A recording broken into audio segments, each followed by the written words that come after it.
Hello, I'm Mehrnaz Campbell, founder and CEO of Kimia. I'm really passionate about helping pharma sales teams to feel confident about using technology to engage healthcare professionals. I'm really interested in the human element of digital transformation, and to explore this topic further, I'm interviewing inspiring pharma leaders to share their perspective. I'm delighted to welcome Sebastien Noel today. Sebastien, great to have you here. Thank you, Mehrnaz. It's a real pleasure to be with you today. Well, let me tell you a little bit of background about Sebastien. Sebastien has over 10 years of experience of working in a variety of roles involved in providing technology solutions to pharma industry. He's currently a director of Multichannel Strategy with Veeva Systems in Europe. And prior to that, Sebastien worked in various companies in one way or another involved in providing technology solutions for pharma industry. So he really knows this area and is an expert in this field. Sebastien and I met last year.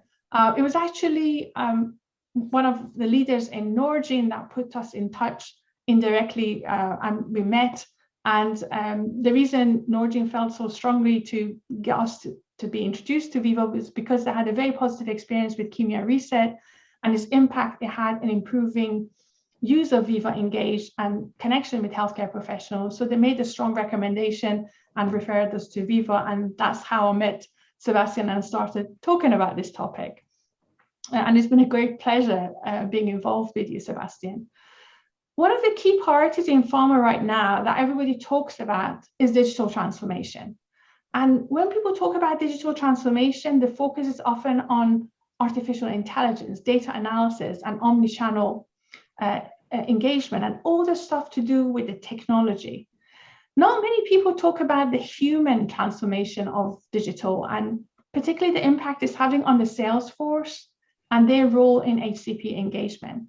What I really liked about Sebastien from the moment I met him was that although his focus is in improving technology solutions, he really understands the human element of this and has a keen interest in this topic. So I'm kind of like dead excited to get your perspective on this, Sebastien. So if I may, I was going to ask you some questions so you can share your views on this. Yes, sure, of course. Yeah.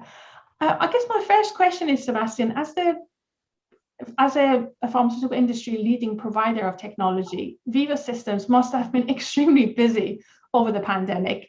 But do you feel the global leaders selling the concept of digital transformation well enough to their workforce? That's actually a great question, Mehrnaz. Thank you for asking. I would say that the straightforward answer is actually no, not yet, not enough, because we still see some people being hesitant, even with the global leaders, with the top management of our customers in the pharma industry. They're still wondering, if they need to really push further to make it happen. Obviously, on my side, thinking about people, and really thinking beyond technology, my answer to them is really, yes, go for it. It's really important. It's really crucial for you, for your organization, and also for your teams internally to make sure that you drive this digital transformation. And people need you. They really need to make sure that they embrace your vision and they really understand where you want to go all together, the whole organization. Mm-hmm. Of course, this is a journey. This is taking time, but that's all right. Each pharma company is going step by step. They have, all of them, their own journey to move forward with, and that's okay. They won't go at the same pace. But make sure, of course, as a pharma leader, that you move forward and you bring your people to the next level, because we see already that if you don't do it, probably you will get late. And at some point, there may be a risk also for the whole organization at some point. Yeah. So yes, it's not enough. They need to push further, but they need to do it in the right way. This is also very important. It's not just about pushing people to do something without understanding why it makes sense. And this is very important. Why we need to move forward together, why digital makes sense in combination with, of course, face-to-face. We want to make sure that we have the best of both worlds here for everybody, for the organization internally, for your people internally, your employees, but also for the healthcare professionals. Mm-hmm. So communication will be really key here. Make sure that you communicate in the right way and you really deliver the right messages that will make sense in your own organization. If you do that, people probably will understand. But it's a journey, so it's going to take some time. Yes. I love the way you put it as a journey, because, and I think your recommendations really sound, because different companies are different rates of transformation. But maybe now is a good time for everybody to take a pause and say, where are we now? Oh, and yes. Where to be? And as long as there's a momentum and improvement in the right direction, then everybody would move forward in that journey. And as you say, some companies are You're completely right. You're completely right, Mehrnaz, because I think the past 2 years, I think we all reflected on that. It was a bit crazy, probably too crazy sometimes, right? With the whole acceleration, the lockdowns because of COVID. What do we do? Where should we go? And it was too much, too many things to do at the same time. Yeah. It's the right time. You're right, Mehrnaz, to pause a little bit, reflect, really think about where you want to go and take some strategic decisions for your organization as a pharma company. I fully agree. Perfect. I guess my next question is around the sales representative. And when all this change is happening and everybody's talking about the next shiny things, and often the shiny thing is the tech, how do we convince pharmaceutical sales reps that your tools are not going to replace them? Yes, it's very important. The first thing I would like to say here, especially also for the field reps, of course, if some of them are listening to us now, are watching us, we will never replace you. It's impossible. We need people. We need human beings to have relationships with other people. So with healthcare professionals in our case, in our industry. Of course, this is really critical to make sure that we keep moving forward all together, and we have this relationship that we are building for better business, of course, and better outcomes. The tools, the technology is here to support the field teams. It brings a lot of changes, definitely, and I fully understand why, of course, some people are concerned and are wondering, what their job will look like, maybe in 1 or 2 years, or maybe in the future. That's completely normal. And again, it's part of the whole job of management at all stages, top management, first-line managers, to really make sure that they explain in the right way why the technology will be a benefit for the reps, for the key account managers, but also for the MSS on the medical side. It's here to help. It's here to support. It's here to make sure that you provide the best possible interactions and services also to your healthcare professionals, who are also people more and more digital, right? They're also changing a lot. And that's why we are working with you. That's really what we want to do. So again, we're not here to replace you, but it's a lot of changes. So one thing that is really important, and I think this is something that maybe was a kind of gap during the past 2 years, we all need to make sure that you have the right empowerment with the right skills, meaning the soft skills, how to make sure that what you do with the sales, with the healthcare professionals, which is face-to-face calls, right, before the pandemic, most of the time, how do you make sure that you do that also very successfully in a digital setting with remote engagement, with some of these new emerging channels that could be also more than that, right? With the chat messaging apps, with the phone calls also that we see more and more. There are so many things going on right now. How to make sure that you really transpose these skills that you know very well face-to-face, but also in the digital world. And this is something that, of course, the whole organization needs to support you with. Maybe they can rely on Kimia, of course, to help you with that, because, of course, Kimia had the capability to do that. Maybe it's also about how to have better training internally. There are many, many things to discuss to make sure that you will be well prepared, of course, to deliver the new way of working with healthcare professionals.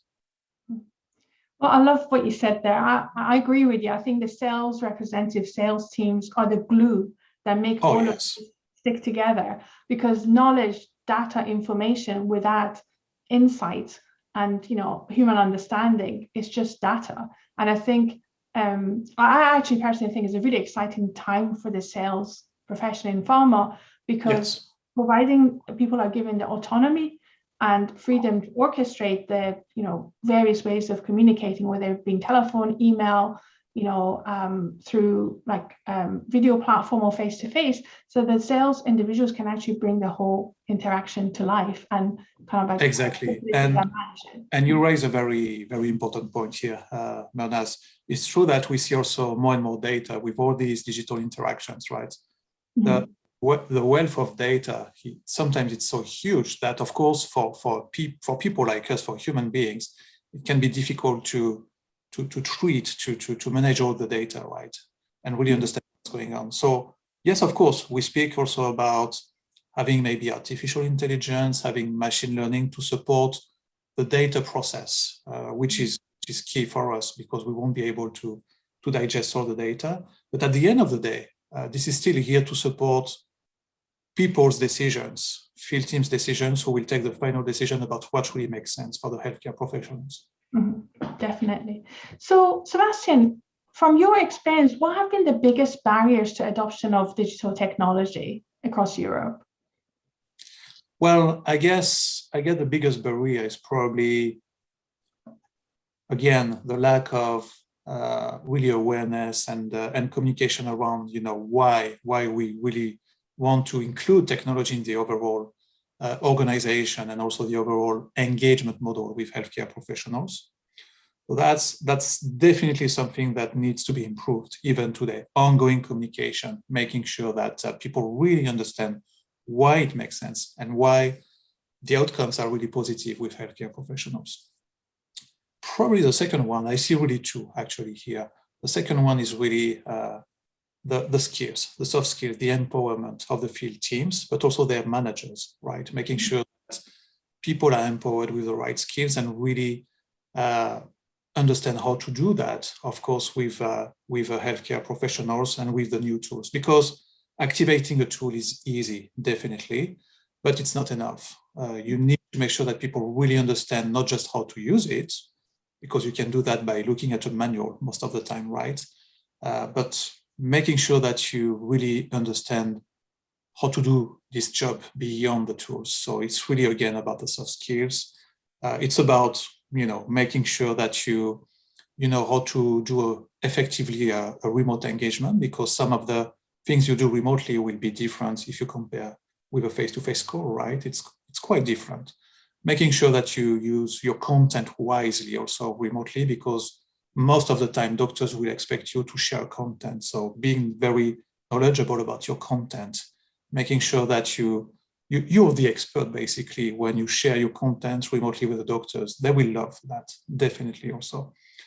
And also making sure that you pause, you ask questions, you have this way of having an active discussion, but also you are listening with active listening. So it's part of an overall set of soft skills that you need to acquire or you need to reinforce, because you probably have some of these skills already with the job you do in face-to-face with healthcare professionals.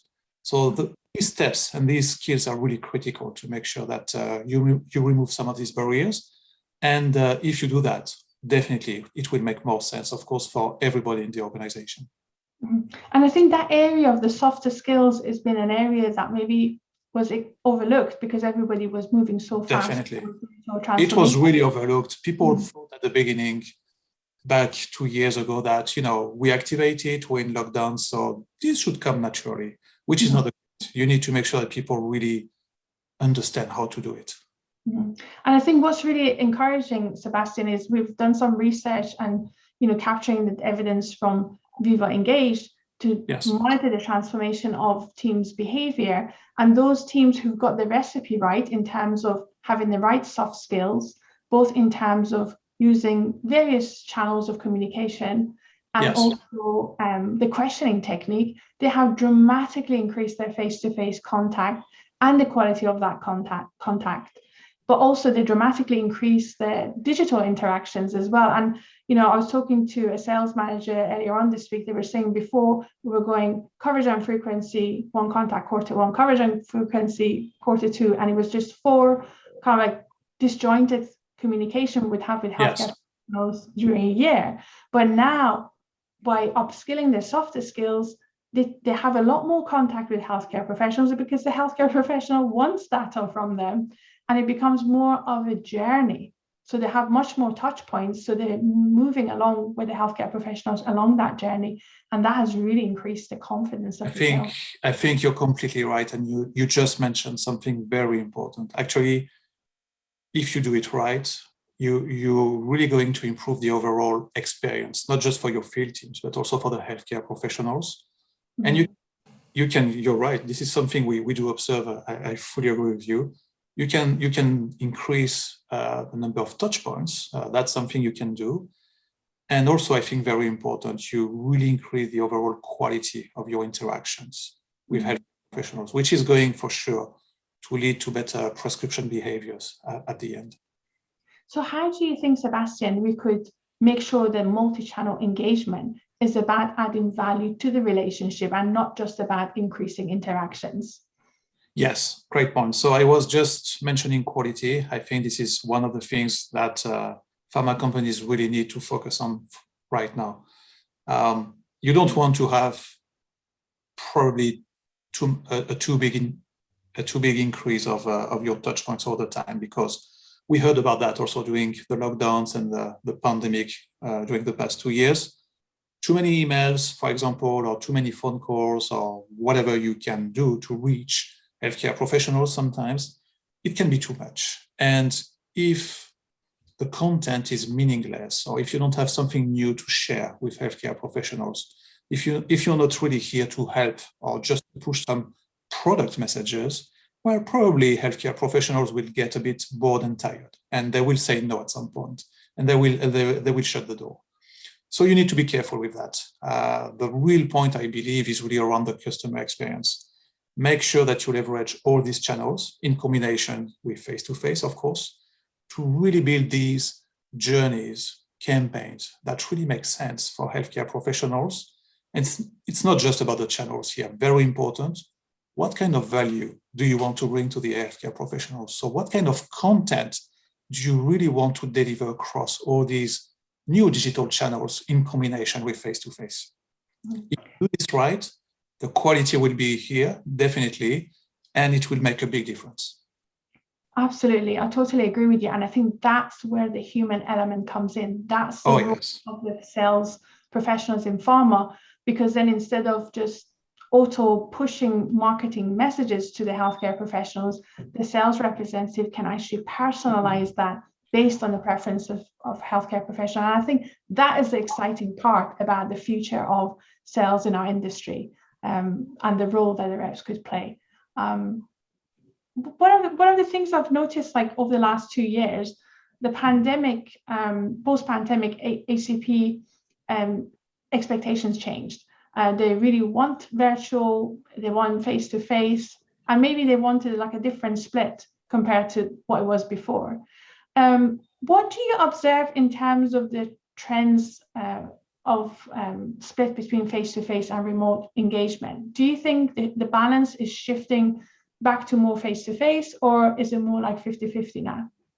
It's also a very interesting question, because I think we are right in the middle of a trend, and we still need to wait a bit more to really understand where we will land. Basically, I can tell you that during the past months, from end of 2021, around September, October, up until early 2022, we definitely saw a drop in the engaged meetings that we have in Veeva, and I guess overall for all the remote engagements.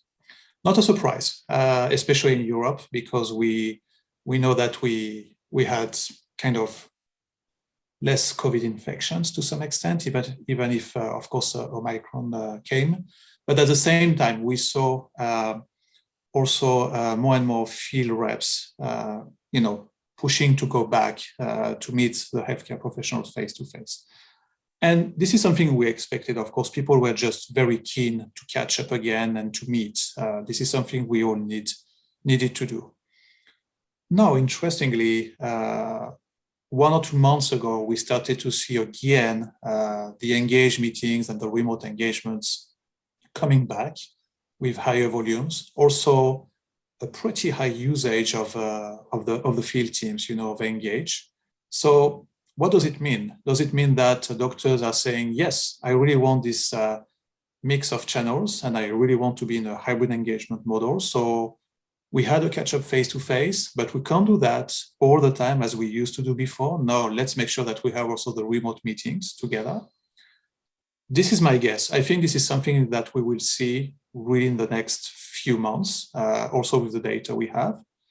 And this is also basically what most healthcare professionals are telling us when we ask a question or when you do a survey. So I think with the data we have also, we will be able to monitor this and see what will be the trend. I have no doubt we will land at a mix of face-to-face interactions, digital interactions. What will be the split? 50-50, 60-40? I don't think there's one single answer here. It will also depend on the strategy of each pharma company, but also the therapeutic areas.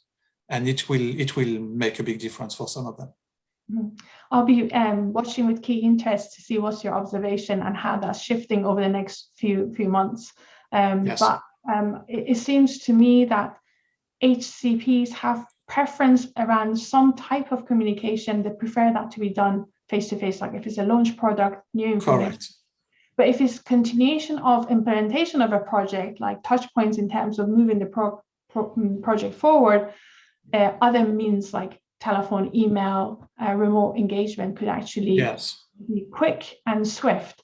Rather than waiting to arrange another meeting to meet face-to-face, they can have a quick exchange of email to get the pertinent data. So I think there's a combination of sales teams finding their comfort zone, the balance between face-to-face and remote, but also HCPs openly sharing their preferences, and that could change from one individual to another. Yeah, and you're right, and you're completely right. I mean, even for the healthcare professionals, it won't be one single answer, right? That's why personalized engagement will become more critical. You will need to make sure that you find, in an omni-channel world, you be able to select the right channels, not all channels, but the right channels for a specific healthcare professional, making sure that you address the needs. Yes. Yeah. Well, my last question, Sebastien, is, Veeva Systems provides high quality digital tools for pharma across sales, marketing, medical. Yeah. But when we're talking about this, we both acknowledge that there is a need for internal cultural change and behavior to embrace this technology. In your view, how could companies go about achieving this positive internal culture so they can get the maximum return on the investment they made on their technology? Yes, it's also a very, very good question. I think it's really about mindset to start with, making sure that you do acknowledge that things have changed, and the technology is really here to help you achieve bigger goals, a bigger vision that you have for your organization. So that's something that needs to happen across the whole organization. This is something that will happen for all the teams. We speak about sales teams, marketing teams, but medical teams here, making sure that, they start working more and more together, collaborate more and more together. And if they do that, they will also realize that the tools, the technology is already here, existing to support the overall collaboration, working together. That's something very important. And again, this will, of course, will be possible only if you change step by step the mindset of people and make sure that you empower them and you provide them with the right, of course, trainings and coaching to do this change and to get new positive habits, which is, I think, at the end, ultimately what you need to do and you want to have. If you do that, people will do the change more and more naturally, and they won't have this temptation to go back to what they used to know, which is always something that can happen. So you need to monitor this. And one-time training is not enough. Ongoing coaching, I believe, is one of the key to make this happen also. So to put it in a nutshell, I think it's really about making sure that you drive this vision with your organization internally. It's also about breaking more and more the silos that you can have between teams, right? Sales, marketing, medical, and so on. They really need to collaborate. And if they do that, yes, make sure that you empower them, you train, you coach, and then you will see that the technology quite naturally will be here to support the overall vision. Well, that was beautiful summing up. I was going to ask you what's your top tip for the organization to achieve human transformation of digital HCP engagement, and you just beautifully answered that. Thank you. I hope it's enough. I'm not sure I can do more. No, thank you, Sebastien. It's been an absolute pleasure to have you here, and thank you for sharing your insight. I just wanted to close this wonderful interview by just sharing with our audience that in 2020, we developed Kimia Reset, which is a fun and engaging cloud-based training platform that focuses on the human element of transformation of HCP engagement. It has been described by some people as Netflix of pharma sales training and has helped sales team across many countries to increase their confidence, double their face-to-face contacts, and increase their digital interaction by as much as 10-folds. So my kind of ask is, if you are a leader and looking for a solution to help your team gain confidence and embrace digital tools, just get in touch with me and we would love to help you. Thank you.